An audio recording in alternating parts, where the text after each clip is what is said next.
amount of work and time he's put into preparing for this event.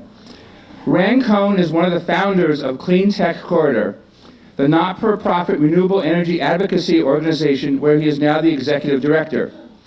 He is an unabashed advocate for the direct transfer of energy from the sun, which we call solar energy, as opposed to digging up the remains of the rays of the past as stored in coal, gas, uranium, or the dinosaur remains that we call petroleum. Mr. Kohn has been somewhat of a Renaissance person, an entrepreneur in the information technology world who then took time off to parent his 2 daughters, definitely his favorite job, then returned to graduate school to achieve a lifelong dream to study ancient Judaism. Kohn. Is informed that I'm going to be introducing them. And by the way, I do want to say that solar energy is well ahead of parity. It's just the external costs that we wind up paying for coal and everything else that make it look like we're not at parity. But in fact, solar energy is ready for prime time. It's ready now. Okay, and we have, we were going to have 4 members of the panel, but you know, there's this sort of pseudo flu that's going around that felled one of our panelists. John Siciliani is not going to be with us. He actually has a statement that he wanted someone to read. I don't have it with me. So at this point, I'm going to introduce Megan Matson, I hope I'm pronouncing it correctly, from Lean Energy, and Alison Kling from the New York City Solar, is a New York City Solar Coordinator from City University of New York. And mark my word, City University is coming back. There's an awful lot of really important stuff that's going on, especially in engineering, in science, and particularly in this field. And also Anthony Pereira, who is from altPOWER. And maybe you should join. Please. I think we're going to start with Alison Kling, who's going to make a presentation, and right? There's also a microphone there. Does this work?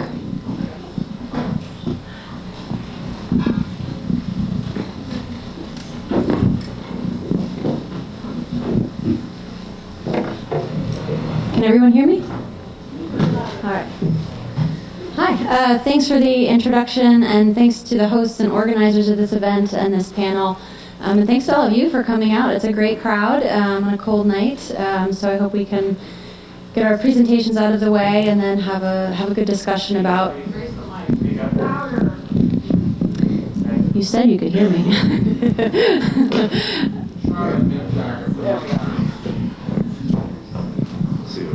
Can we just do this? Okay. I'll just hold it. So what I'm going to talk about today is the New York City Solar Map. How many of you have been on the map? All right, pretty good. So I hope you've had a good experience using the map and found it useful and educational. If you haven't, let me know. We're always looking for feedback, and if you have, let me know as well. My name is Alison Kling. I'm the New York City Solar Coordinator at City University of New York. And this map is one of the projects that we've undertaken as the lead of the New York City Solar America City Partnership. And this is something that we've been working on since about 2007. New York City CUNY partners with the Mayor's Office of Long-Term Planning and Sustainability and the New York City Economic Development Corporation. So those are the implementing partners of this program. We are funded by the United States Department of Energy. We're part of the Solar America Cities program, now called Solar America Communities, and also by NYSERDA. Solar America Cities is a program that the U.S. Department of Energy instituted in 2007, recognizing that their top-down leadership and support could help local-level municipalities and jurisdictions really drive solar policies and advancements across the country, with a lot of really great opportunity for peer-to-peer understanding and furthering policy. And it's this, as part of the resources we received from this program, is how we built the New York City Solar Map. So thinking about the map and why it's important, it supports New York City's solar market in a lot of different ways and for a lot of different users. New York City, although our current solar capacity installed capacity isn't huge, we're about 7 megawatts. Our peak demand is about 13,000, but it did double in 2010, so it is growing, and we are seeing a lot of barriers being removed and policies put in place to help this grow even faster. So what the map can do is several things. It can give people an awareness of existing systems. You know, right now, if you step outside this building, you might not even look up. You can't really see the rooftops. You don't understand that solar is out there. You just don't see it. You might not know that there are actually almost 400 systems out there in New York City. You don't see them every day. So the map can provide an awareness that, yes, solar PV and solar thermal is out there, and people have done it successfully. It also gives a very good understanding. I'm hoping those of you who have actually used the map, it's given you an understanding of the potential for PV on your rooftop. The map actually provides a look at the technical potential for solar on every single of the 1 million rooftops in New York City.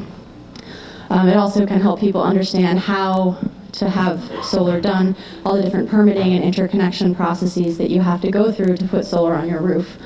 It's also a great marketing tool, we hope, for the solar industry, so that they can point to the systems that have successfully been done and highlight their systems that have been successfully completed on the map, and to show people that, yes, it is possible to install solar in New York City. A fourth and final point that I think is really important, and what can separate our map a bit from maps in other cities, is that we really have a long-term view of the map as a tool for our local utility. You know, the map shows the solar potential for every rooftop in New York City. So now we have a pretty granular understanding of neighborhood by neighborhood, Con Edison network by network, what the potential impact is of solar is on our peak load, on our energy usage. So how can we start to think about strategically placing solar in different places where it will really make the biggest impact? And so that's something we've been working on very closely with Con Edison and with New York City. So now that we've talked about why we think the map is important, the really interesting technical stuff is, how did we actually build this thing? The map was built by a lot of different partners over about a year and a half. It was launched last June at the New York City Solar Summit. It was built actually in-house at CUNY. Originally, when we got the funding, we thought we'd have to go outside and do an outside contract, but CUNY, being the massive institution that it is, we were able to find resources in-house, which was great, and allowed us to build the map for a lot less money and to keep it in-house. So it was built at CUNY's Hunter College by the Center for Advanced Research of Spatial Information, which I always forget that acronym. And they collected data from Sanborn Map Company in 2010.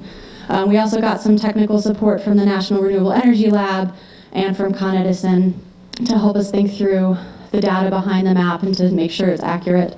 And then also we got some funding from New York City to buy some of the data that we needed to make the map as accurate as possible. It's hosted and maintained at CUNY. You know, we have to do regular updates. The map is only as useful as it is accurate, and New York City is a very changing place. You know, there are new buildings being built all the time, so we have to make sure that it's kept updated, that incentives are accurately reflected in the calculations.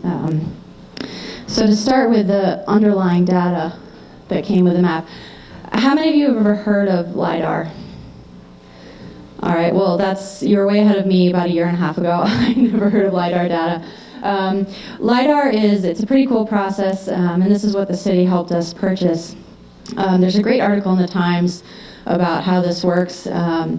Basically, you take planes, they flew about 3,000 feet over New York City in a pattern, and they used lasers to bounce off the ground and collect points of data. They collected 15 billion points of data across all of New York City. And what that comes back with is a very, very detailed, very granular 3D map of New York City. So you can see this is a raw image of, I believe this is down by the World Trade Center. So you can see the streets, and all those different data points are delineated by color depending on how high they are. So it gives you a really good sense of what's actually on the ground and where the shading might come from, what kind of roofs you're actually putting the solar on. Basically, if you had a garbage can on top of the roof, the LiDAR would pick that up, and you'd be able to see exactly where that is. New York City rooftops are busy. There are HVAC vents, there are water towers, so you need to know where all that is. Once you get the LiDAR, there's a lot of quality assurance that had to go into processing it, and this is a kind of post-QA picture of the LiDAR. The best way I heard it described was that the city was basically shrink-wrapped, and you get a really accurate 3D model, a digital elevation model of New York City. So now this is the underlying basis for the map, so you can see kind of every bump and wrinkle and know where the shading is and where all the places are where solar technically makes the most sense. So once you know where the buildings are, where the rooftops are, what's going on top of those rooftops, you need to understand how much sun is hitting every square meter of those rooftops. We use solar radiation data from Esri and layered it on top of the LiDAR data. So we used a full year, so you could look throughout the year and see how the sun changed on every one of those square meters and where the shading started to come into play. So on the right is a color image. You can see the hot spots kind of on a rooftop where you're getting the most insolation. So all that then was layered onto the map so we could really see where is the sun hitting and how much solar potential is actually on each roof.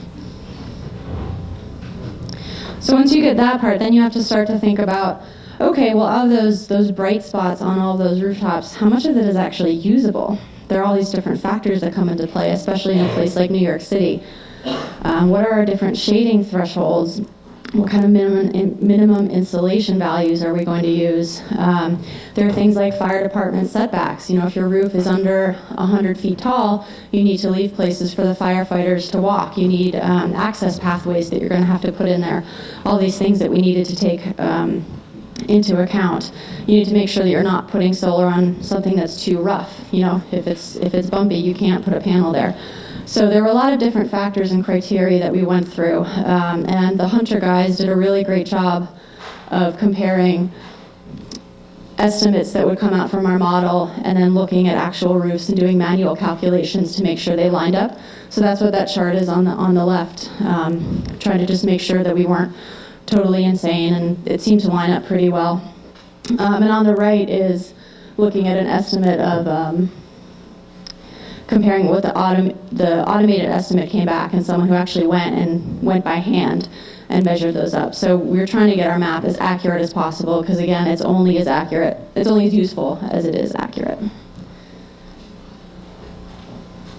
So all those things are going on behind the map. If you go on the map right now, that's not what you're going to see. So we had to put a nice user interface on it and make it usable and user-friendly for people to easily understand how all this affects them and their building. So this is where it comes in when you go in now. All that information now can give you a building-by-building understanding of what your PV potential is. So you can put in different criteria that you know yourself, or we can make some assumptions for you. In addition, one of the really important things is understanding how much all this is going to cost. There are some really great incentives right now, but it can be hard to understand how they apply to different kinds of buildings.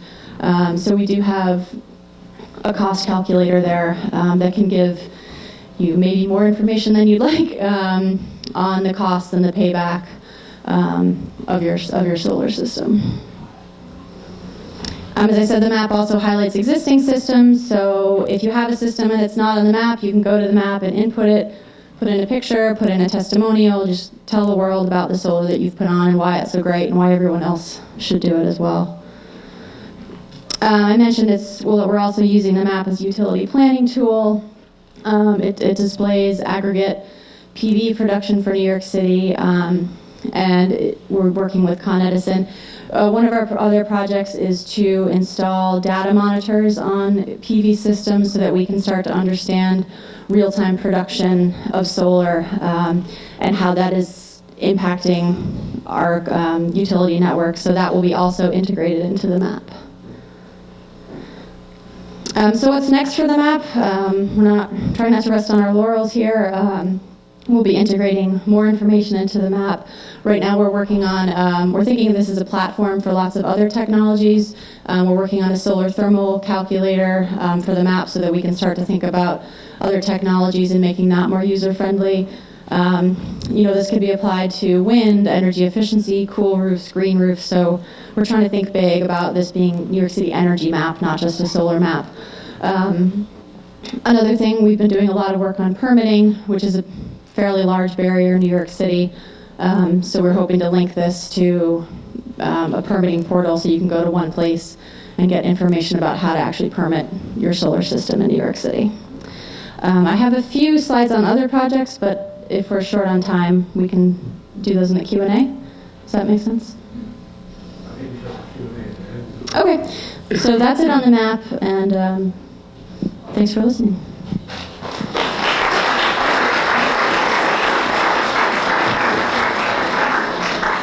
Who's that?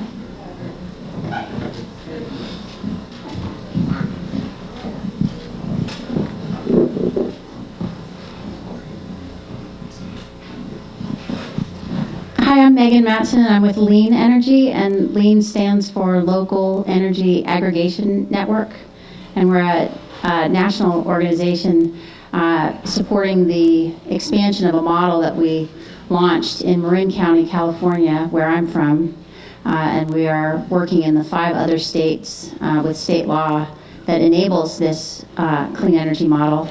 And I've been working since the summer with a wonderful group, the Northwest Chester Energy Action Consortium, some members are present, looking at the potential for this in New York as a way to accelerate the use of renewables and begin to drastically reduce climate emissions. Before I plunge into the presentation, I just wanted to give a little orientation for why I backed this model personally, and with my former organization, Main Street Moms. We were, paying attention. There were a couple things that Al Gore said a while ago that stuck with our group. We were a real grassroots, predominantly national campaign group, but we decided through this process to focus locally, get a model up and running, prove it, and then work on its expansion. And so that's what I'm up to now. But the Gore comments were that the climate crisis was really a crisis of democracy. And another comment that he made around that same time was that personal lifestyle changes toward addressing the climate solution were necessary and good, but it was only collective action that could ever begin to address the problem at the scale necessary. So we took those 2 pieces of information and really looked at all the solutions on the table. And for me, I was looking at our side. If our side could be called the side that wants to get off of fossil fuels a lot faster than we are, that our side really, we have the information. We have had the solutions, many of them since the 70s. So what is blocking that from happening? And we were really examining, this sort of paralysis in DC, the way that good legislation would end up when it came out of Sacramento. We have great legislation in name in California, and some of it's even good in its impacts. We have a renewable portfolio standard, we have a feed-in tariff, we have a net metering tariff, we have AB 32, our climate emissions reduction bill. We have many of the same laws that you do. But when it gets to the implementation of those tariffs and those laws, you often lose so much of their impact, either in the pricing offered around the feed-in tariff, which in our case is pegged to natural gas price. It's just a rough thing for a developer to try to meet. with a renewable project. But just down the line, our RPS is it's a healthy RPS, not quite as aggressive as yours for 2015, but our utilities are not meeting it. They're well behind it. So the solution that was just starting to flicker in Marin, it's got a horrendous name, Community Choice Aggregation. But the two reasons why I decided to back it then and backed it through a hell of a fight against our investor-owned utility were, one, it dwarfed every other program that our county was looking at in terms of its impact on reducing climate emissions by a factor of 50. And I've got an image in here that shows that kind of comparison that was happening at the town level. The next reason that was really compelling for me is that, and I'll explain this, it's the only program on the table that has its own revenue stream. So it is not competing with the general funds of the towns. It's not competing, in your case, in Albany, with other programs, in our case, Sacramento, in rough budget times. Once it's up and running, it has its own revenue stream and real local flexibility in terms of what you offer in your feed-in tariff, what you offer in your net metering, and most importantly, and I'll explain the model so that this will have a place to fit, most importantly, it takes, if this room were the model, the payments every single one of us make every month for the electricity that comes into our house, the energy generation piece of what our money buys right now is, I believe it's 30% Indian Point for you. In our case, we've got 20%. Sorry? 6%. Oh, 6? Sorry, I got some Westchester information that really bumped it. He's saying that it's 25, but it's really much lower. Okay, well, congratulations. Ours is 20% Diablo Canyon. So backing up from that factual misstatement, the payments that are heading out for your existing portfolio supply, mix of natural gas, oil, nuke, hydro, that switches over to whatever this room decided it wanted to buy. And you would go to the market and say, no, we actually want 50% renewable now. We want half of that to be local on rooftops. And the market, it would be up to the market to respond and deliver that to you. And our emissions would reflect that portfolio, and our money would incent the energy future that we want to see. So I just wanted to lay out the drive, my personal drive behind this model, and then I'll just show you some of the results that we've been able to achieve there. It's a law that's been in place since just after deregulation in the 6 states where it's been underway, and a few got up and running right around 99, 2000, and it wasn't until ours launched in 2010 that it really started to show up again. It's now really cranking across Ohio. We're working with 22 cities in Illinois now. 154 cities are going to vote on this in March of this year. Not all of them at all are doing this for clean energy and climate reasons. Many of them are doing it to batch their demand and demand rate savings. And they're seeing rate savings of 25 to 30%, but not on the clean supply that I'm assuming this room would go out for. So I'm not trying to paint this big green swath over the whole thing. The key piece is, once you put this in place, the decision making is local. So if your town wants 30% rate savings and doesn't care if it's coal from here to the horizon, that's what your town's going to get. If your town wants local solar, a heavy-duty commitment to efficiency and demand reduction, that's what your town's going to get. So now I'll race through this. What's that? Okay, here we go. This is just showing, the model is called Community Choice Aggregation, or CCA. The CCA takes over just the energy purchasing piece of it. The existing utility maintains all the infrastructure, the lines, the repair, the customer billing. So it's not as though your community goes into the full energy business. These are the states that I mentioned. This is a key slide. It shows that your town can exceed your renewable portfolio standard for your state. In our case, the green column is our Marin Energy Authority, that's MEA. We broke the spreadsheet at our Public Utilities Commission because no one had yet exceeded the required percentage of renewable power in their portfolio. They had to rebuild it to accommodate our submission. You can see these are our investor-owned utilities, all but one failing to meet our current RPS mandate. This is looking at our greenhouse gas emissions. The green column is the Marin Energy Agency. Over time, the red is our California system mix. So that's the impact that switching your purchasing over to a different portfolio can have on your emissions reduction. This is just looking at one town. As I mentioned, one of our towns just did an analysis of every single program that they were doing to reduce climate emissions. The bar that's sticking way out is simply their membership in the Marin Energy Authority, which costs them not a single taxpayer dime, and it's blowing all the other taxpayer-supported programs out of the water, because you can really have an impact by switching your electricity supply. I won't really go into this except that a lot of communities and states that are talking to us are following this model because they want to get off of nukes.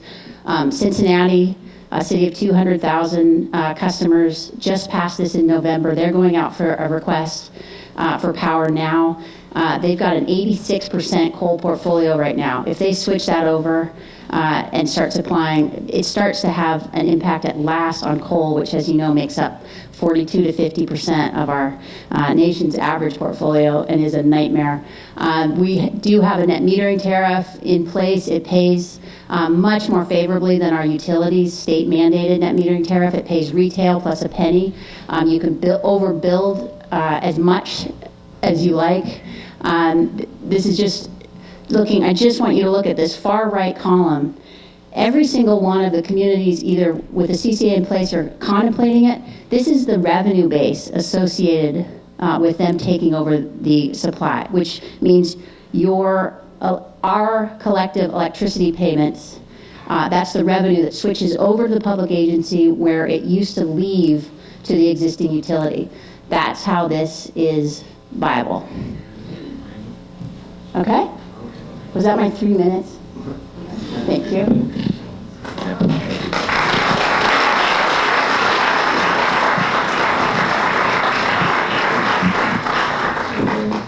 Thank you. My name is Anthony Pereira, and I have a solar development and construction company here in New York. It was, sorry, I knew that was going to come. My name is Anthony Pereira. I am president and CEO and founder of altPOWER, which is a local solar developer design build company.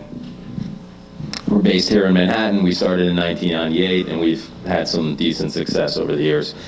Some of the projects, so if folks are a little bit familiar, Rockefeller Center's Christmas tree was something we did. Queens Botanical Gardens, New York Hall of Science, Bronx High School of Science, but all the projects in Battery Park City, which have a lot of building integrated photovoltaic systems, where you do wall systems and so on, were projects that we completed over the last decade. We have an office in London. We do work in multiple countries. We do work in multiple states. Currently have projects in Seattle, North Carolina, Copenhagen, Brazil. So we have a very wide perspective on the renewables side of things. My background is an activist background, so I love this crowd. I started with Greenpeace, and you know, my whole thing about getting into this was that I was sick of waiting around for somebody to do something. So I learned what I could. I had a construction background. I have an architecture background, and I found a way to make renewables happen in New York City, and it's really satisfying. But then you get to a point of maturity, and that's where we are today. So I'm going to mention some things that a lot of people don't want you to know. There's a solar bill that a lot of people are excited about in New York State. It is, a typical scenario. What happens is legislation comes in. It's generally written by some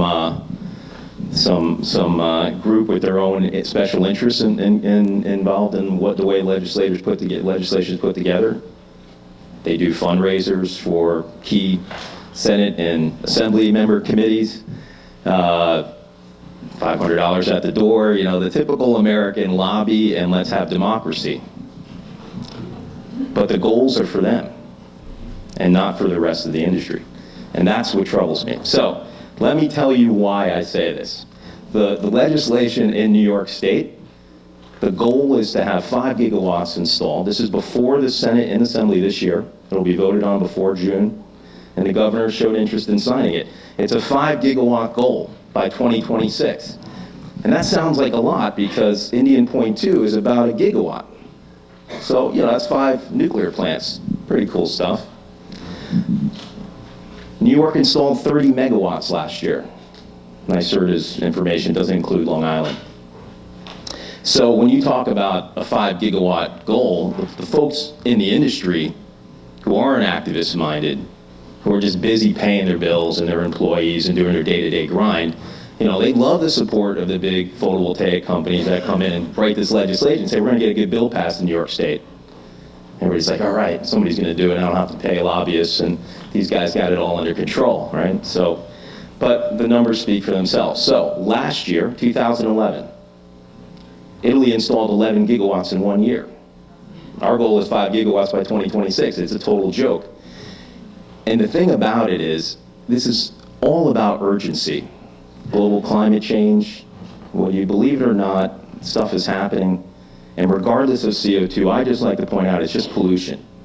You know, they call it CO2, but everybody knows, from the littlest kids to the oldest generations, that pollution is bad. It's a negative thing. So we continue to pollute. We have to stop polluting at all levels. Forget about CO2 specifically as a pollution. So it's very urgent, and you can't have ridiculous goals that'll never get you anywhere because we don't have the time for it. So 11 gigawatts in Italy last year, 5 gigawatt goal by 2026. We installed 30 megawatts last year in New York State. Everybody talks about New Jersey, big market in the United States, second biggest market. 400 megawatts installed, plus another 100 and something megawatts under a different program. But the 400 megawatts were installed under an SREC program. Germany has installed 14 gigawatts in the last 2 years. That's an average about 7 gigawatts a year. And they install, on average, 20 megawatts a day. Last year, we did 30 megawatts in a year. So we got to start putting the goals in a real perspective, because we'll never get anywhere. Having targets and saying we're going to do 5 gigawatts is also very foolish, because the real target, again, is to reduce pollution. And the way we get there is by making solar grid parity. So Ken used that term. That's when solar costs as much as coal. So every policy goal is about reaching grid parity. It's about getting the price of solar per kilowatt hour, getting it down to grid parity. And then when that happens, people have really little incentive to use coal and nuclear and other really polluting things that are bad for us. So you don't set a goal of 5 gigawatts. You set a goal to get to grid parity. And if that takes 5 gigawatts, you're lucky. If it takes 30 gigawatts, then, you know, it's more realistic. The Germans don't have goals. They have feed-in tariffs that make the marketplace a good place to invest in solar.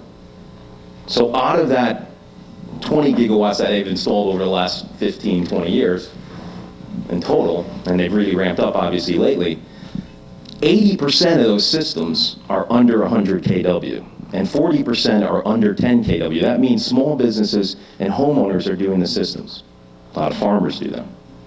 The way legislation works here, if you look at it, they're going to build huge multi-megawatt plants upstate New York where we don't need the energy. They're going to take farmland away. And that's, you know, these plants are fine. But they don't really get to the heart of the issue. They don't really help renewables get cheaper. And they don't really help us get the true benefit of solar in New York City. And New York State has less of a problem than New York City. New York City has really high electric rate. We have really high asthma rates amongst children. And we have a better correlation of solar output to solar demand, to electricity demand, than almost any other city in the United States. We're better than Phoenix. We're better than San Diego because our prices are high, and the coincidence of when we need the energy most is on a hot, sunny day, and that's when solar's working. It's in the middle of the summer. So New York City, awesome place to do solar. We've just got to get a real target together and get some real good legislation in place. There are alternative legislations. A lot of them have been killed by the lobbyists. They've been told that they don't work. But on the two types, there's feed-in tariffs and there's SRECs, basically. And then there's direct grants like NYSERDA does, and there's tax credits, and there's all kinds of complicated things, really. You got to be a finance guy to kind of figure it out. But in Germany and Spain and Italy and Ontario, which is the largest market in North America, they have feed-in tariffs, and that is simply put a solar system on, we're going to pay you a price per kilowatt hour, we're going to put you in contract with the utility for 20 years. So you've got to come up with all your money up front, but it's easy when you have a contract with the utility to go to a bank and say, hey, I have a contract with a real bankable entity, they're going to pay me for 20 years just to do inflation often, and I need some financing, I can build this system. It has not been a problem to get financing in Germany or Italy. Systems are going up like crazy. But you have an SREC, and the way the model works is like, how do you even put that financial model together? I need to figure out a 30% federal tax credit, which I may or may not need. There's no cap on it, so in big systems, that could be millions of dollars. And sometimes you have to sell that tax credit, so who do you sell it to? Big banks trade in these things. Solar renewable energy credits fluctuate with the demand, so they set like really low goals in New Jersey, and they say, hey, we need this many megawatts solar, and the price fluctuates between, say, 19 and 68 cents. While it was really good at 68 cents, and people were doing projects, but then it crashed recently to about 20 cents, and the projects have stopped. The guys who could put the model together, who could deal with the fluctuating SREC price, get a long-term contract with a bank, trade it through a trader, get your tax credit in place, all of that stuff's complicated. Guys who wrote the legislation in New York, the guys who know who put the model together. And they will build solar. I'm not saying they won't. They will do some good things. But it's complicated. It's not what the people deserve. It's not democracy. And it's not how you deploy solar at a massive level. And that's what we need. And that's my spiel there. So thank you.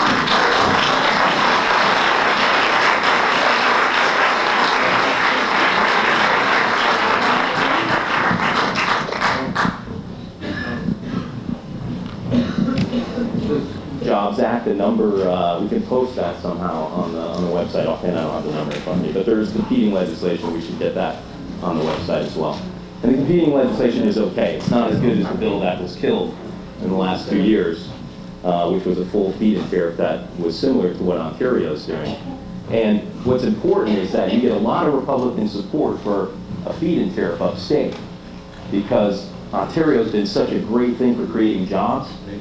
And you know, one of the things about Ontario, they said if you're going to come in and develop projects and own them and operate them, 30% of everything you're going to buy for your system has to be made in Ontario. So they created factories and jobs. It's going to be really hard, because New York's been sleeping on the job, to get those factories to move here. It's not that far away from Ontario. They can drive here in a truck overnight. So we've missed some opportunities. We will continue to miss opportunities. And again, we just don't have the time to wait around. Anthony, Yeah. 5713 is the number of the bill. And there's a Senate number too. 5713. Yeah, it'll link you to the Senate bill. Yes. All right, just a minute. Let's. I have a statement that I'm going to read from John Siciliani, who was taken ill, and I hope it does not run for 10 minutes. Okay. So, I very much apologize for my absence at today's panel, but due to illness, I just couldn't make it and had to cancel at the last moment. I did want to make a brief statement about what I currently call New York's solar imperative, which is the idea that New York, a historic leader in developing and implementing technological innovation ahead of the rest of the country, must implement a program that leads to a dramatic increase in the use of solar power. If it does not, New York will lag behind the rest of the country, and indeed the world, economically for years to come, contributing to further environmental degradation and declining public health. New York has always been on the cutting edge of technological innovation and the first to lead the rest of the country in using truly transformational technology that fundamentally altered the way we live and work. Robert Fulton's North River Steamboat was the first to demonstrate the steam engine's use in commercial business. Edison's first DC central power plant on Pearl Street downtown in 1885 led directly to Tesla's further work to develop the modern AC utility electric grid. IBM's development of modern computers in the 1970s have led directly to the smartphones we all carry with us today. And make no mistake, the development of modern renewable energy technologies and our ability to rapidly deploy them is equally, if not even more important than each of those listed above. Because if we fail to be successful, and successful now, we'll suffer for years to come. I will be publishing a larger column soon on various websites and blogs that further discuss this, but the bottom line is that we need to pass legislation that leads to rapid deployment of distributed solar power this year. At no other time in my career has this been more important to New York's existing solar industry and the state's economic health. In addition, the program implemented needs to protect the current industry by securing each market segment. Current legislation protects the up to 50 kilowatt system size market by carving out 25% of SRECs required to purchase to come from them. But it does nothing to carve out any mid-sized market and leaves the rest to low-cost bidders, ensuring less valuable large projects that use out-of-state talent and ingenuity and probably many Chinese solar panels. The upcoming column will propose an alternative approach. Again, I apologize that I could not make it this evening, but am sure my fellow panelists can easily make up for my absence. Please feel free to email me at he is sick as a matter of fact, at gmail.com with any questions. I look forward to hearing from you. Sincerely, John Siciliani, President, JFS Renewables.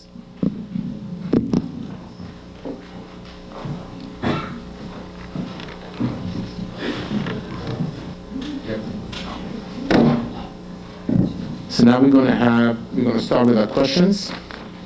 I did not compose these questions, although I edited them a bit. They were given to me by Claire, and they were developed by somebody else. So anyone thinks that these are brilliant, I did not create them. Okay? We're going to have, our approach is going to be first, we're going to try to discuss New York City's solar power potential, which Alison showed how we got to. And we're going to follow that with how we can actualize New York State's solar power potential for New York. And we're going to do first by discussing the obstacles, and then we're going to move to how these obstacles are going to be overcome. So let's get going into what is New York City's solar power potential. So Alison, how was New York City chosen as a Solar America city?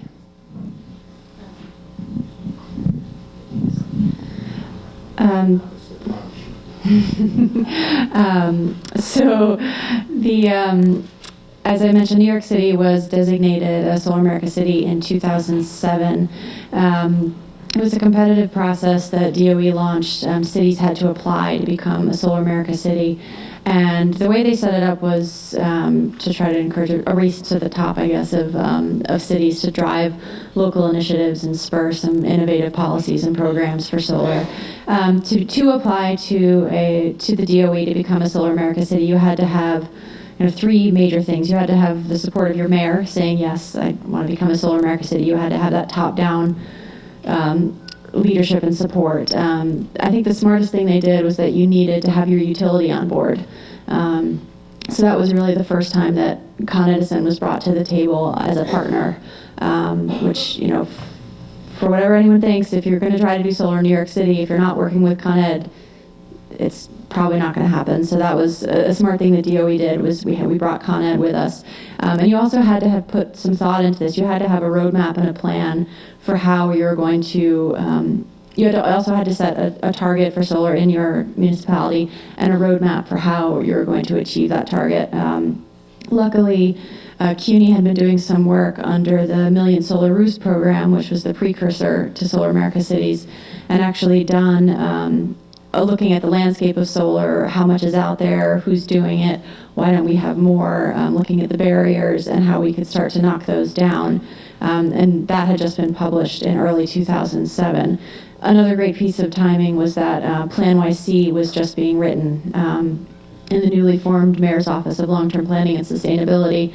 So those two things really combined together to pull our application together with this roadmap, with Con Ed's support and the mayor's support to apply. And New York City was designated in the first round of 13 cities. No, there are 25 cities across the country, and they're all doing really interesting work. A ton are. Sure, there are a lot in California, San Francisco, San Jose, Austin, Minneapolis. They're all over the country. There's a good website, and they're all doing really interesting things. I know that one of the things that's on that map are solar empowerment. No? Sure. I know the map has the ability to show solar empowerment zones. How would they create it, and what do they mean? So the solar empowerment zones are a project that grew out of a collaboration with Con Edison and a lot of other players, the Public Service Commission, NYSERDA, NYPA, the Mayor's Office. I'm sure I'm forgetting some folks. So one of the concepts that we put forward in a second round of funding through Solar America Cities was trying to think about solar as a real a resource for New York City, and what are the actual technical benefits of this technology to our grid, to our rates, to our air quality. As Anthony mentioned, on those hot summer days, that's when everyone cranks up their air conditioners and they have to fire up the peaking plants that are burning oil. So how can we start to cut down that peak? So the solar empowerment zones were a way for us to hone in on the places where solar can theoretically have a technical impact on the New York City grid. So they're based on actual Con Edison networks. Con Edison has 63 kind of mini grids across New York City. It's a very, very reliable system. So if the neighborhood next to you goes out of power, your neighborhood's going to be fine. And they're each separately fed and have their own separate substations. And they all have different usage profiles. A network in downtown Manhattan probably peaks during the day and is totally quiet at night, whereas a neighborhood in Brooklyn where people live probably has a higher usage profile during the night when everyone gets home. So we were trying to think about networks in New York City that have that day peaking usage profile where solar can start to cut down on that highest peak, and also networks where Con Edison knew they needed to do some infrastructure improvements over the next several years. So thinking about if we can get enough solar into those networks, then will that actually defray the need for real cost investments that Con Ed needs to make. So those were created in 2010, and we're trying to deploy as much solar in those networks as possible. So, Anthony, what is the role of technical innovation in expanding New York City's solar power potential? For example, thin film solar cells, paint that can capture solar, even solar ivy and solar lamps. Yeah, well, I mean, the price of solar cells, photovoltaic cells, which are monocrystalline or polycrystalline cells instead of thin film, has rapidly decreased over the last 16, 18 months. And thus, it allows for more innovative, interesting types of products to be developed. Because before, you had a really expensive solar panel, and that's pretty much it. So, using something like a solar ivy or building integrated photovoltaics is expanding because you can use it more affordably now. The thing about New York in that front is that it actually is pretty innovative. Most of the building integrated projects, at least a high percentage of them, are in New York City. So we're already far more advanced than a lot of places around the country and even around the world. This innovation, depending on legislation, could really go away. One of the things in New Jersey is that 400 megawatts, 500 megawatts have been installed but no building integrated photovoltaics have been installed in New Jersey. Is So the- they're just doing the bread and butter stuff, which is good. But, it just shows you policy can drive innovation as well. I've seen these solar ivy things. They're very cute, actually. Would you say that they're effective? I mean, if you had a wall that faced the sun on the side of a building, would you say I'd never mind the architectural beauty? I would rather get the solar panel out there, as ugly as some people may think it is, or would you say the solar ivies are very charming and they might not? Would there be considerably less electricity produced from the equivalent space? Yeah, I don't know a lot about it, but in general, from what I know, it probably is going to produce less power than a standard solar panel. But, that doesn't really matter, because as the price of solar comes down, there is a time in the future when solar panels will just be considered building materials. Right. And we put solar on the sides of south walls and east walls and west walls, but never on the north wall. People don't understand that it works on the north wall, which it does a little bit. But, the thing is that architects are going to want to maintain that aesthetic for the whole building on all four sides. So as the price comes down, that'll happen. And it won't be stupid, it'll be interesting. And, solar ivy it's a tough thing. It's not, it's basically, They look like ivy. it looks like ivy. It's solar cells That's small. on wires that sort of replicate a leaf look, and they're not going to always be at the right angle of sun and stuff like that. But it's a cool aesthetic thing, and it's a niche. It's not going to be, you're not going to see a ton of that around, but it's interesting, and it's been developed here in New York, so that's important. Boards in Park Avenue might approve that. For what kind of buildings are solar thermal panels more efficient than solar photovoltaics? And when is it appropriate to place solar photovoltaics on top of solar thermal? Tell me. I mean, the questions are not meant for any. Yeah. I mean, I generally, if you feel you can comment effectively on this, cut in. This is New York. Well, just, Be interrupted. I mean, you could talk about a topic like that all day. But briefly, solar thermal is already more efficient than photovoltaics and cheaper paybacks and all that stuff. Solar hot water systems, which aren't really hot water, probably glycol in there, but you're basically heating water and then using the water in your house. And these are already cost effective. Unfortunately, a lot of New York City roofs aren't big enough to have both. But, you can do small systems of both.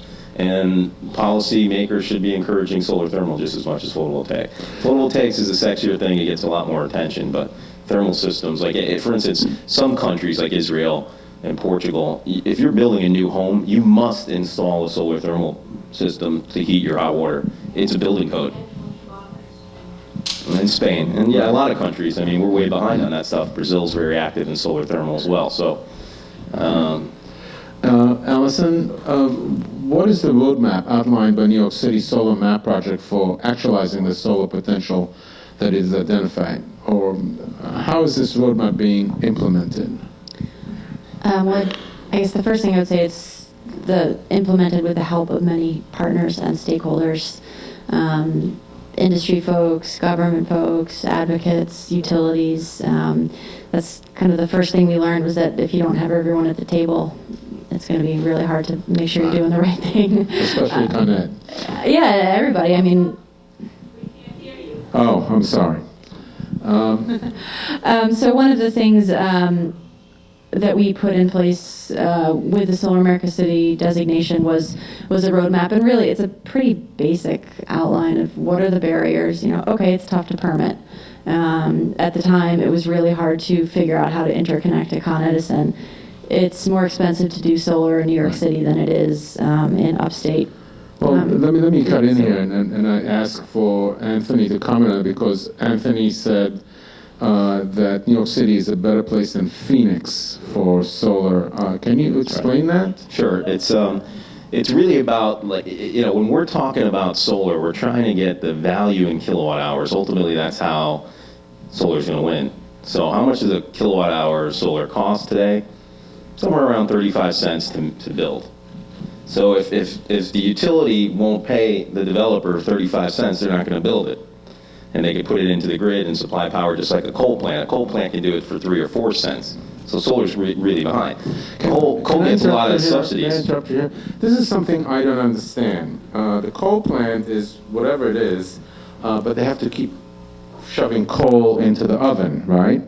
Once you build that solar facility, I'm sure there's maintenance to clean it, but you're done. Why is that? Where do you get the 35 cents from? I mean, there's a 25-year lifetime. Yeah, I mean, because Is that a fair number to put on it? Yeah, well, a KW of solar installed, maybe around the country is probably about $4,000 per KW, or $4 a watt, at a big scale. While a coal plant can be a couple $1,000s. And you have to recoup your money in kilowatt hours over time. So the fuel is free, yes, but coal plants are really easy to site. It's really easy to mine coal because they bend over backwards, let the coal companies do whatever they want, and they don't really regulate it. So it's cheap. It's artificially cheap. Solar's artificially too expensive, so it's really about getting, and when you talk about traditional fossil fuels and nuclear, if we could really get the subsidies taken away entirely, then solar's good. All right, well, no subsidy is going to, I think it's unrealistic to take something away. I think it's realistic to give the same opportunity to solar, and be nice if they did that, because I think it's hard to take away somebody's cash cow. I mean, it's going to be impossible. So you're right, but they have strong lobbyists, and there's thousands of them in Washington. But we're the people, and it's democracy. You can't forget that. Wait a second, Anthony. It's not democracy. There's 1% and there's 99%. That's right. Yeah. So now that we've identified one of the obstacles, the 1%. Yeah. So what are some of the other obstacles? What are the main obstacles, administrative, technical, and financial, to increasing solar power installation? It's mostly legislative. When you look at the countries that do massive amounts of solar, like Germany or Italy, they have one single legislative component that makes people do it. Here we have multiple. They go state, they go city, they go federal. It's impossible to get through that. I mean, you're really federal states in Germany too, I believe. But these are, the feed-in tariff is done on a federal basis in these countries. Easier countries to deal with, granted. It's not the United States with its complex system of 50 states and all that stuff and legislators, but essentially they made one easy to understand, rich enough incentive that was nationwide without multiple layers of complexity, and they just put it in place, and the people made it happen. The developers, the entrepreneurs, the system was in place. Right. And I think people should understand that there's about as much insolation in Germany, insolation, which is the radiation from the sun, as Alaska gets. Yeah. So we really ought to be thinking about it, because we have almost as much insolation as Italy gets, and as you said, they produce in Spain, and so we have a close equivalent to Spain. Right. And clearly Ontario's a cloudier place than New York State. So right. And there's that market is robust. Okay, so now we're getting into another problem which I'm dealing with all the time. I even dealt with it today when Ken Gale said that we're waiting for solar to be grid parity, and when I came up here and I said, I'm sorry, it is grid parity, we're just not counting it. So this ties in, and something I'm thinking you're seeing a lot of, which is can you talk to us about the significance of insufficient public knowledge and educational programs about energy efficiency, conservation, and the need to transition from fossil fuels to renewable? Because you had to deal that, I mean, people voted for this one, and I think the program I think you described a model that potentially could be very powerful if the citizenry could take over this sort of model and say, wait a second, we don't want this, we want this, and we're willing to pay an extra nickel for that. Yeah, a couple things on that front. One, it's exciting to work with the most responsive, transparent level of government you can to start achieving what we've got to achieve quickly on the fronts you mentioned, the acceleration of renewables and the urgent need to implement efficiency and demand reduction. So the experience for us is I mean, it's open public meetings every month, setting the rates, developing the requests for proposals that are going to go out to the market. Tuesday morning, we spent 2 hours working out the efficiency program plans for this next year, which are going to include on-bill financing, PACE programs, starting out with commercial and then moving to residential, and one that I'm really excited about, a standard offer for energy efficiency supply to come in. But how do you inform, how do you inform people? I mean, I find that people are mostly uninformed about This is all of the this. great thing. Sadly, I ended up realizing it really is a core of people who are manically focused on this issue and on solving this issue, and the rest of the people are busy and or it's not fun to focus on it if you don't feel you have power to impact it. The wonderful thing about this model is that you don't have to count on individual behavioral change over staying consistent over time. There can be a big campaign about using less water. There can be a big campaign about using less electricity, but it doesn't last. So what I like about this model is that it's a market-based model. An elected body influenced by a room like this decides to make the change on behalf of the entire county. All of the residents and businesses are automatically enrolled. They are free to jump back to the old supply, but it means that it's just up and running. A bunch of people don't even notice it happened, and it stays up and running. And so you don't have to count on endless awareness building and virtue.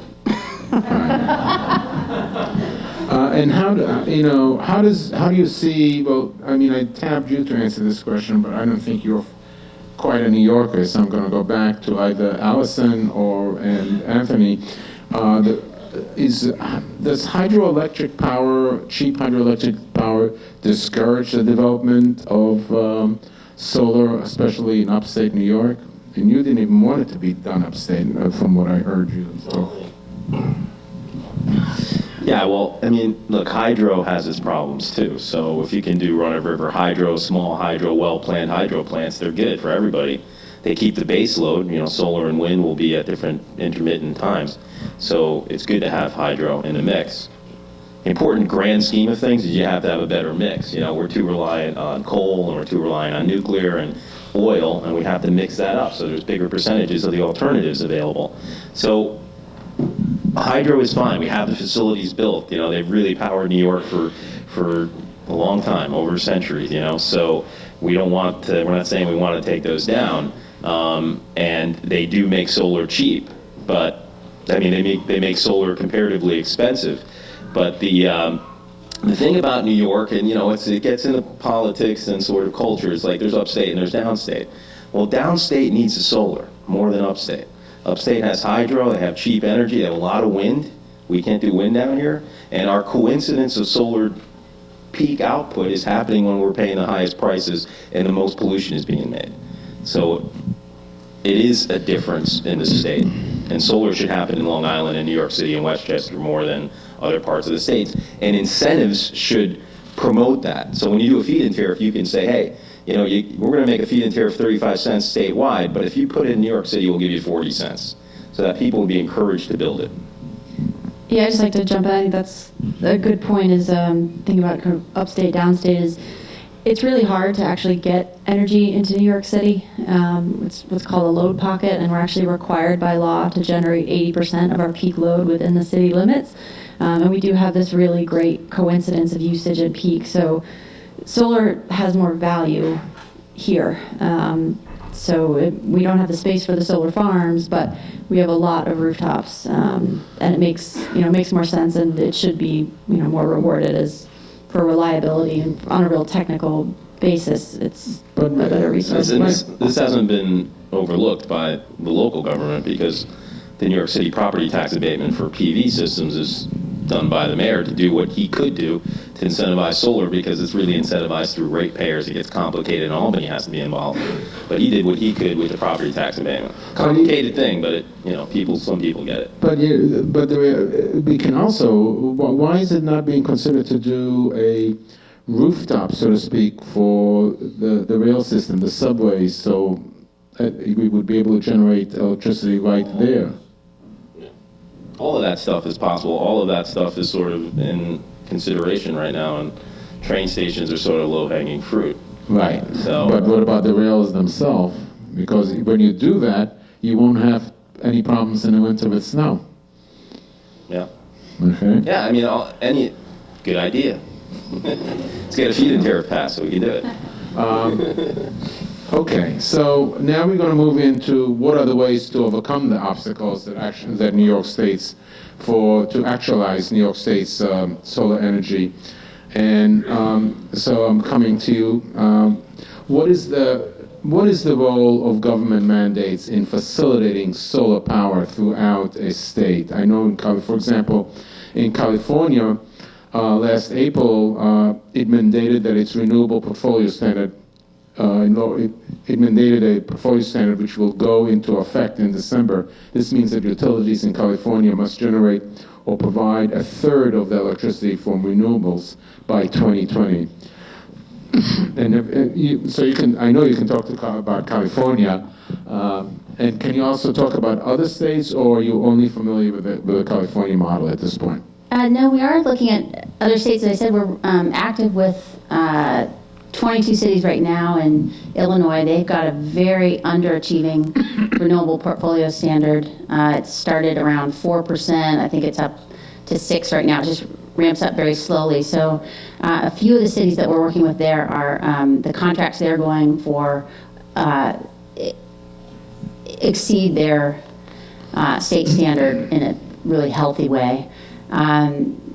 Massachusetts, they've had the longest running model of this kind since 1997, the Cape Light Compact. They've got about 200,000 customers. They're excited because they've got under construction now an 18.2 megawatt solar project in direct response to that demand. That's chump change. And we've got Marin's, right. Yeah, it's a good start. I mean, Marin's got 51 megawatts of new renewable construction, mostly solar, under construction as a result of this demand. Our utilities, what we're finding out from a lot of the developers that we talk to, the utilities have that mandate, but they have outs on it. Our utility, PG&E, they're finally up to 16%, but you talk to developers, and the CEC, our Energy Commission, has also evaluated 30 to 40% of the contracts that developers sign and start to go forward with the utilities fail. They use economic reasons to walk from those contracts. So the IOUs, at least in our area, aren't a completely predictable buyer, and developers have actually been showing up with real excitement in response to the contract requests. And they like knowing that it's on a very certain timeline. They're getting, you're talking about the short-term nature of SRECs, which really creates so much financing volatility for the developer market. And we're doing 15, 20, and 25-year contracts on the renewable supply, which creates a really stable financing arena. Okay. Now, that sort of brings me to this situation where we really should talk about this, and I'm worried that people might tune out on this, but it's got to be discussed, which is a little bit of the differences between FIT and SRECs, because what we're seeing is we have all of these mandates, but as you point out, we're talking about 5 gigawatts between now and another 10 years, and meanwhile in Italy, never known for its efficiency in so many silly jokes, and they've got 11 gigawatts installed in the past year, and in Germany averages 7 gigawatts per year, although they're known for their efficiency. So is it the financial model that is at work here that makes it possible, and the specific model that they use that makes the difference, which is why we've had such a glut of, is it too much solar in New Jersey, as people said at our last event, although that's rang hollow in my ears as well. But, so is it a financial model, and can you explain why are SRECs just more popular because there is a financial game to be played here, and is FIT basically superior? Because I'm also understanding that the problem with FIT is it sort of like makes you lazy, you're happy to collect the money, but there's no need for you to get better at putting out the product. So can we talk about that? Yeah, well, that's actually, look, mandates haven't worked. There's not a big enough stick hanging out at the end of it if they don't meet their mandates, and the mandate targets are pretty low and pathetic, really. So mandates in this country, anyway, haven't worked. And the countries where the growth is greatest don't have mandates. And it's all about giving investors, not just developers, but investors, homeowners, people, the ability to see an investment, a return. I'm going to pay my bills. It's going to take me whatever amount of time it is. I'm going to get a good loan, and it's going to be simplified, you know? SRECs fluctuate. You could go and sell them on the Jersey market, but likely you're going to get a trader to do it. He's going to sit on them and trade them at a higher price, and it became Wall Street. It's trading renewable energy credits to grow a market. And we know what those guys did to us when they traded the other stuff, right? So we want them to control this incentive program that we're going to get going in the United States, and they're lobbying hard. They're spending lots of money, and they're writing the bills, and they're going state by state. They just passed it in Connecticut. They passed it in Pennsylvania. They passed it in Maryland. They passed it in New Jersey. They want to pass it in New York State now. So are you opposed? Are you opposed to the SREC? Or my attitude would be, let's take what I can get. But are you saying that this will hinder development of solar in New York? Yeah, well, if you take what you can get, it's a slippery slope, and you end up nowhere. So, yeah, I am against the current legislation being considered as it stands right now. It needs to be improved. There probably is a middle ground. It needs to be worked out before it gets passed. And once it's passed, we're in for a long haul there. You know, it's going to be really hard to change things after. And let me also say something about, building departments, Con Ed, interconnection, all the things that Alison was mentioning. They were huge obstacles.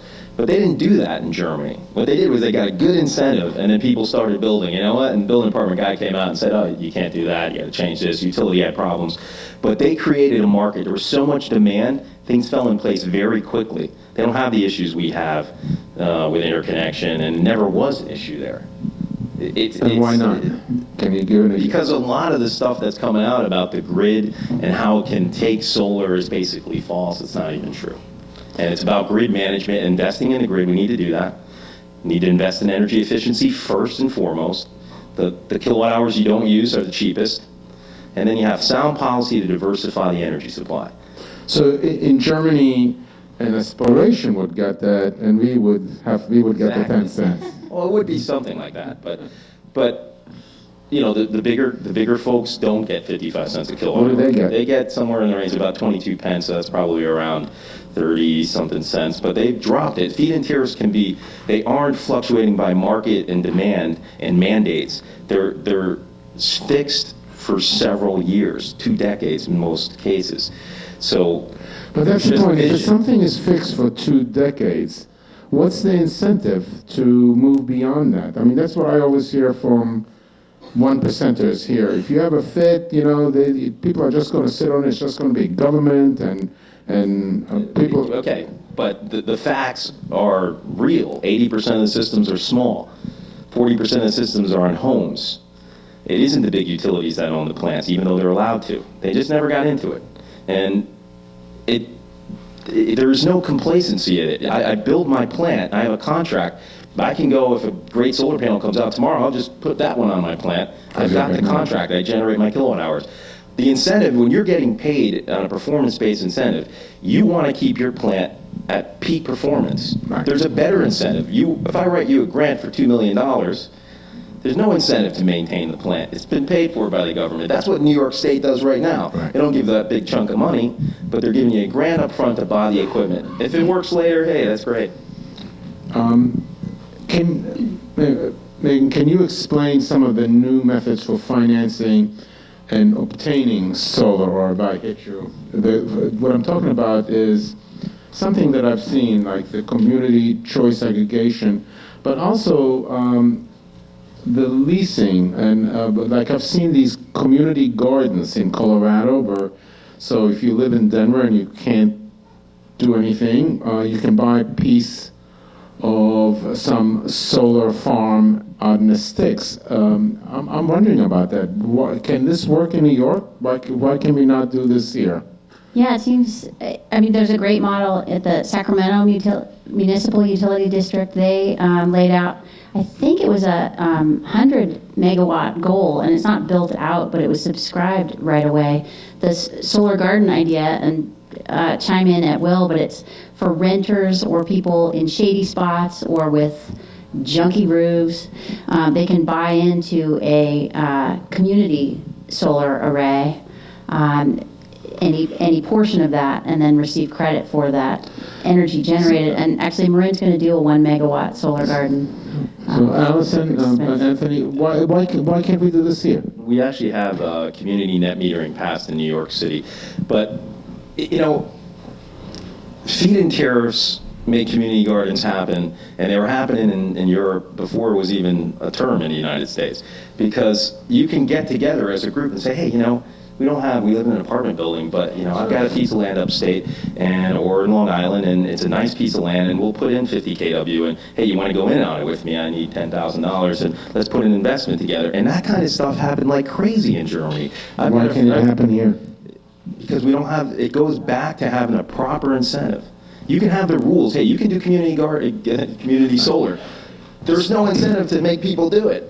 They can do it today, but there's nothing there. Is it the case that without incentive, even if you put in a efficient solar plant and you have a contract for 25 years, that without the incentives, you're not even going to break even? No, that's not true, because first of all, solar panels are warranted for 20 or 25 years, depending on the manufacturer. But they'll run for 40. We don't even know. You know, solar is pretty new. So there's plants out there that are 40 years old, 45 years old. If we all got together in this room and got 1,000 acres up in some farm, or somebody's roof in Queens. Oh, somebody's has a nice roof. You know? Okay, but it's more complex of doing a roof. Not really. But okay. No, I'm good. But let's do that. Okay.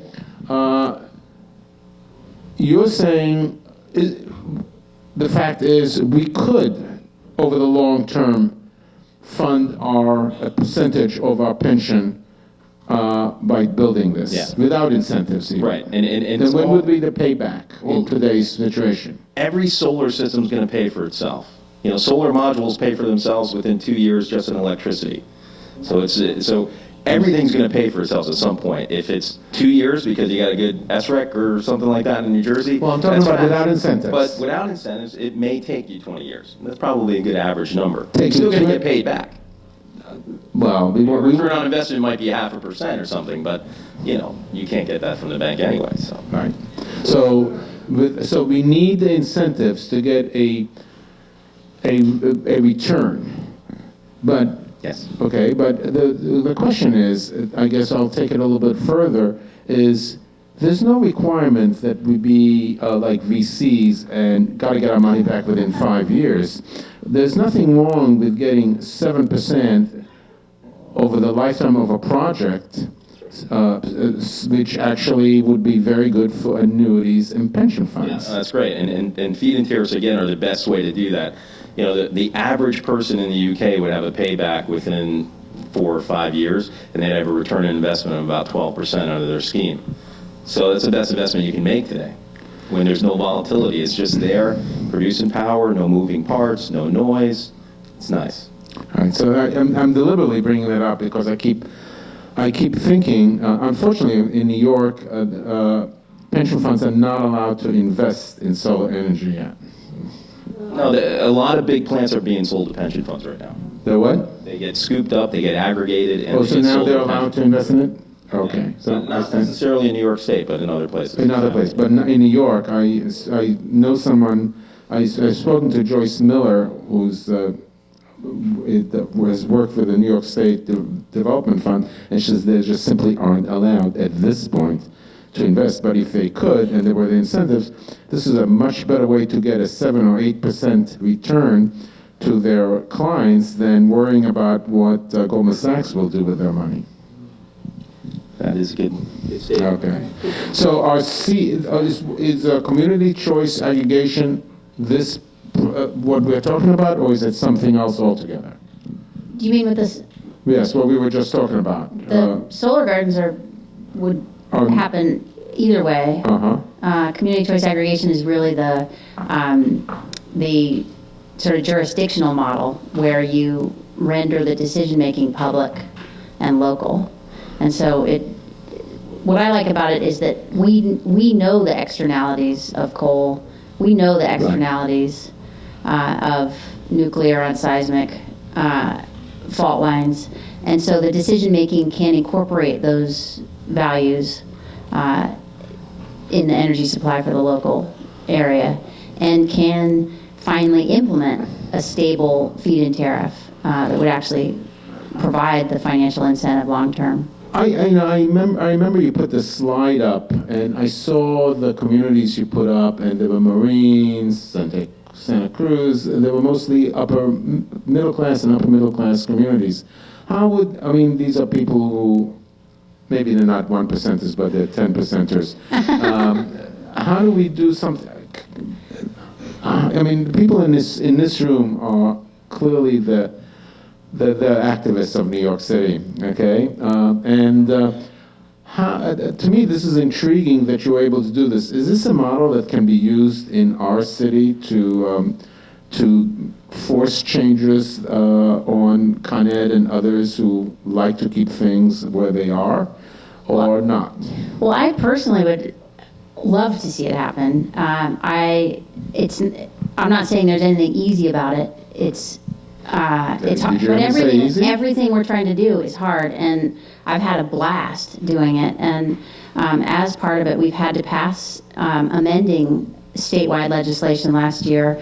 I had to act as field director on a statewide campaign to defeat a ballot initiative that the utility launched to stop it from expanding in California. So there's ancillary political organizing and work, of course, that ends up happening. We had to show up night after night in our individual city council meetings to get it through. But once you get it through, you've got this beautiful market-based model to do things right instead of in a compromised fashion, and do things in a way that really suits your city and suits your resource. Well, I want to say that this is the first I hear of this, and it's very interesting. I want to go through the rest of the question, and if time permits, and if the people are interested, I think I would be very happy to hear more about this, but we will let everyone else decide that.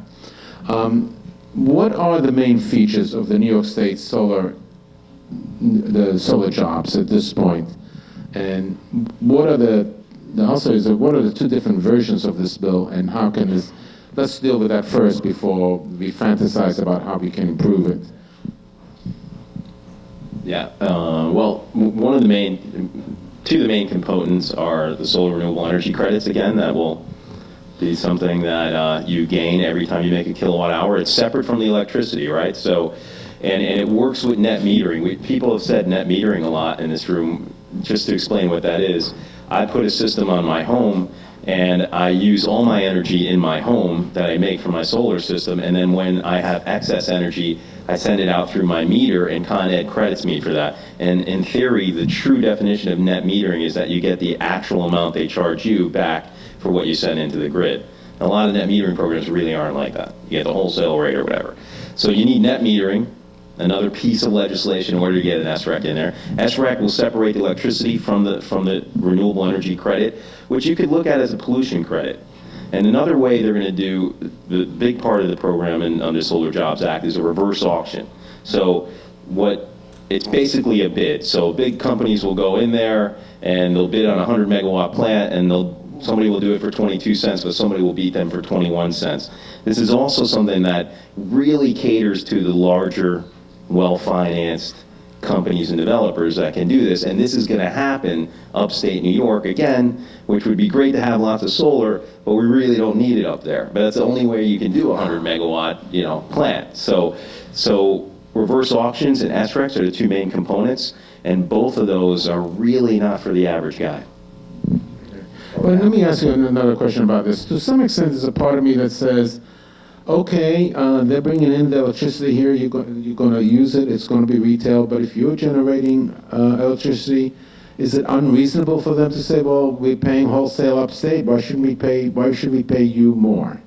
And you pay for where you are, right? Mm-hmm. When I'm in Long Island or New York City, I charge more than if I'm up in Rochester. Right. So it's based on demand, and that's part of the deregulated process, that we've had for a long time. So that's actually good because it incentivizes people not to use energy when it's really expensive. And that's important. That's a market mechanism that works well. Do we have any incentives for the manufacture of solar panels in New York? I know that there's random grants that NYSERDA has given, but none of those guys have ever really turned out to be a serious company. So lots of money, lots of ratepayer money has gone into investing in solar plants in New York State, and then they just don't really have the wherewithal. It's hard to compete with the Chinese, very hard. And the Chinese may save the planet in the end because they're making panels that are really good in quality and very inexpensive. Well, I don't really, I'm one of those people that don't object to that because... Sorry? Check. Hello? My thought is, those solar panels have to be implemented somewhere. What was the question? The question was on whether incentives are for manufacturing of solar panels in New York State. Okay, and I think the question isn't just about manufacturing, there's also the implementation of the panels. So, fine, they're going to be produced in Asia as long as they're getting paid less than our people are. Yeah, look, it's a tricky thing, and it has about trade and balances and all the different political stuff that you're talking about, but what Americans need is cheap solar panels. So who's ever going to supply them, that's great, as long as they do it the best they can, and we should watch over that to make sure they're not abusing their workers and all the stuff. But, everybody's shoes and clothes here has been made in China probably anyway, so we're not really making a hard stand on that. Right. Yeah, they're subsidized by the government. It's unfair, and there is a case brought by American solar manufacturers through the World Trade Organization against Chinese manufacturers, saying that just came out in the fall, and they're saying that the Chinese are dumping the panels in the U.S. market and they're subsidized at home, and that's being worked out right now. The funny thing about it is the main company that put the case before the World Trade Organization is a German-owned company that operates in California. So, it's a global world when it comes to manufacturing. The government subsidize us. All right. So before we open up all right, you all want to cut in on this. I got it. We mentioned China. So we're going to close with one more question, which is, how can we best promote energy efficiency, conservation, as well as conversation, and solar power? You all want to take a stab at it one at a time, and then we'll open up it to questions from the audience. I guess for me it goes back to the thinking about not just one particular technology is the thing that's going to come down and save us all, because that's not going to happen. It's the mix. You have to know where the right technology is in the right place. As Anthony said, it's efficiency first. Like, absolutely. I work in solar, but you wouldn't want to be producing solar for inefficient air conditioners. It makes no sense. So just trying to understand where again the best value is, and making it easier financially, making it, removing administrative barriers so that it's, an easier process in general. That can be either, interesting financial mechanisms, or you beating your head against the wall to remove permitting barriers. It can be a kind of mix of a solution. I guess if you think you can pass exquisite feed-in tariff legislation at the state or national level, go to town for it. But at the same time, a parallel track of devolving energy decision-making to the regional level, I think, is really critical. And then just on another track, I think energy efficiency, we're looking so much at two models, the Texas Standard Offer model on EE and the New England ISOs and now PJM's model, where they made a decision in 2006 to treat energy efficiency just like renewables, bidding into a reverse auction. So they just put rather than encouraging good behavior or creating rebate programs to implement EE, they either put out the equivalent of a feed-in tariff, a standard offer saying, we'll pay you this much money to accomplish this much energy efficiency savings for X number of years, and then the market responds. And the energy efficiency suppliers show up, they recruit customer by customer by customer in an entire neighborhood, install those efficiency measures, which are, the basic things we all know, the appliances, the weather stripping, right down that line. But the breakdown is always on leaving that decision with the individual resident to work out the financing and the measures around that. You need to batch it, and I think market mechanisms batch it.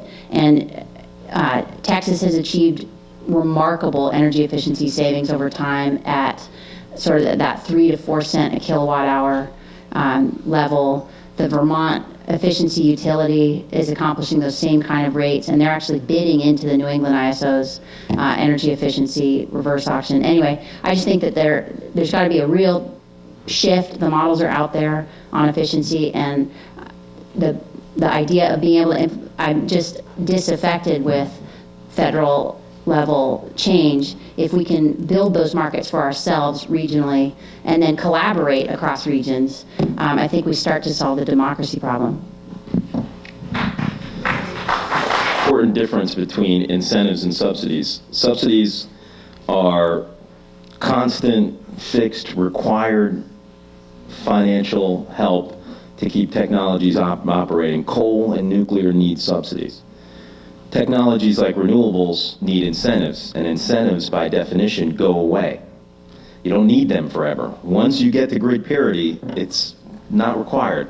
So you need to incentivize energy efficiency and renewable energy. And it's got to go in line with what this nation's done in the past. When Eisenhower saw the benefit to society and to the economy to build an interstate highway system, the government just did it. They spent lots of money. What was the payback on that? It's tremendous to our economy. We put men on the moon. We put men in space. We have a space station. Crazy amounts and billions of dollars have gone into that. What do we get out of it? We get solar power out of it.